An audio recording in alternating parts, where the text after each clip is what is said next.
This is Gradinariu. Today is July 2nd. We're back in the In God's Hands podcast. Today we'd like to talk about our last few weeks. What have we done in Ukraine? Ministry there were, our things have changed a lot in the last 3 weeks since we've been there. We were in Torres for about a year and a half now, I think. Exactly. I believe so. Yeah, we had 3 canteens there. But as of last week, we can't go to Torres anymore. So we moved to Kramatorsk. But because of that, we have here today with us Peter Gelpi. Peter, for the people that know him, he was here before. For you guys that don't know him, he's a longtime volunteer. He's a man with a lot of heart that is doing all the land work over there. He's our main guy in Ukraine that does all the work, puts in most of the effort and doing all the work over there. So, Peter, I'd like you to start with what's your last experience in the last 3 weeks since you've been there? Well, first I think I'll just give just a little background because things have changed radically from when we were first there. But we started back in February of last year, and we found out about the need for kitchens through our partner in Kharkiv, and we went out and met the people and helped set up kitchens. They had just their home utensils and pots and pans, so we really helped them scale and support hundreds of people. And that since that time, the kitchens have kept improving. One of the kitchens now has its own bakery, outdoor barbecue, all sorts of things just to make the experience and this capacity bigger and better. We opened actually a third kitchen just about 2 months ago. And so we've been able to enlarge our presence there, and our goal was to try and support as many people as possible. But we watched over time. Daniel and I were out there last December and delivering stoves, and we could tell things were changing. It suddenly, there were more shellings in the background. Just the war noise had gotten more intense. So we were aware that change was going on. And then, as we were staying abreast of what news we had and other sources of information, it seemed clear that Torets was at risk. And we were sharing this story with the people there. We talked to them, and they were confident that their army would defend them and it wouldn't be a problem. And so they were sort of reluctant to listen, but we had this continuous conversation. And the last time I was here in January, it became really clear, just because of my experience out there, that we really needed them to get serious about evacuation, right? So I've been out. I just got back 2 days ago, and I was out there for a couple of weeks. And when I first arrived, it was eerily quiet in Toretsk. In fact, it really was the worst. It was, because we were thinking, like, remember? Man, we don't need no bombing, no shelling. Except when we got caught in the middle middle of a firefight, and we had shells landing around us. But for the most part, it was quiet, and we were really struck by that. Well, the soldiers always told us this will be the last time. For the last 4 times that we went, 5 times, they kept saying, this is the last time you come into Toretsk. That's right. Yeah. But we hope that, there'll be not the case. But then it happened. But I went up and spoke with them 2 weeks ago. I had a meeting with all of them together, and I said, okay.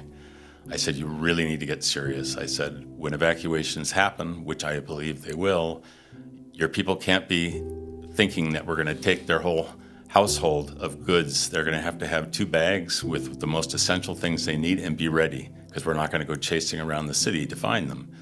Again, it was quiet. They all listened. We had a really good conversation. But they said, we'll start talking to the people, and we'll talk amongst ourselves, and we'll get back to you. Well, that Wednesday, the Russians broke through the defensive line, and that defensive line had held since the beginning of the war. And that was clear that the waiting days are over. And by that Thursday, I was with a group of volunteers. So the last couple of months, I've organized a group of volunteers from all over Europe, and also made arrangements with a woman, Sveta, who is from Bakhmut, who ran the evacuations in Bakhmut, and then she moved to Kramatorsk and in Konstanivka, which is very close, and set up basically shelters and kitchens there. And so I had talked to her about being our partner, and I had found other shelters, so I was looking for all the ways in which people from Torets could be evacuated and find security. And so with the volunteers that I met, we went in, we were the first ones in, we had 3 vans, and we started evacuating people. And it was scary. I had a shell land behind me when I was driving, right behind my left wheel. I thought it was just the sound of outbound artillery, but then my friend who was behind me said, "You almost got shot." And suddenly it became clear that this was... Pretty intense. Yeah, it was pretty intense. But we had a lot of situations that were really challenging. We were chased by drones. We had large glide bombs come down, and we had to jump to the ground.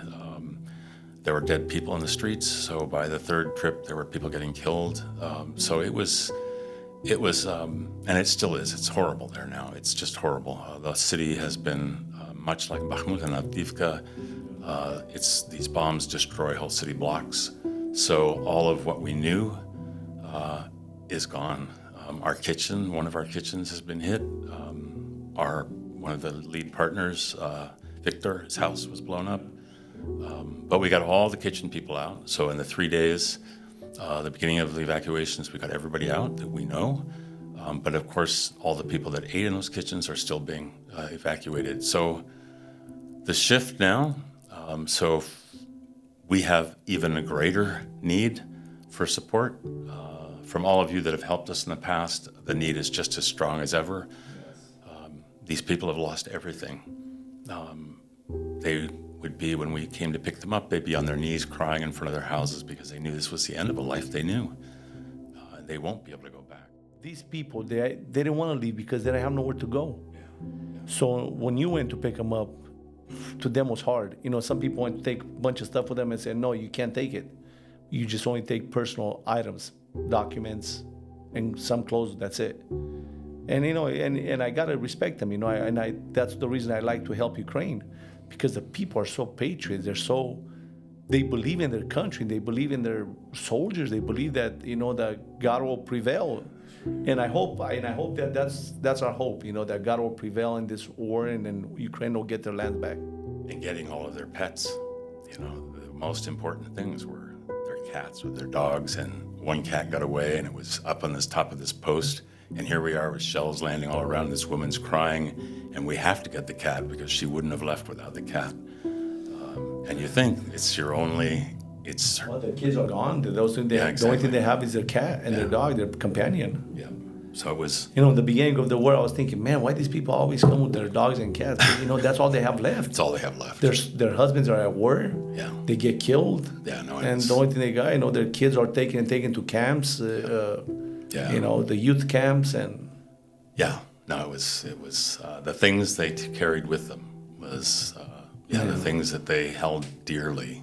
When we went there like a few months ago, we went there and we slept over there in Torets overnight. At 5 a.m, a bomb hit somewhere close by because it shook the whole windows, the whole building. I woke up and I went outside and it was cold.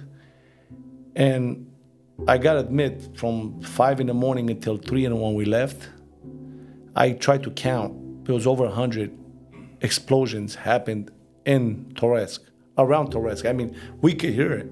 One was close, like a kilometer away, the one that scared all of us. But that's how intense the war is over there. And you'll see pictures on this podcast. Peter here got a bunch of videos. You're gonna hear the explosions.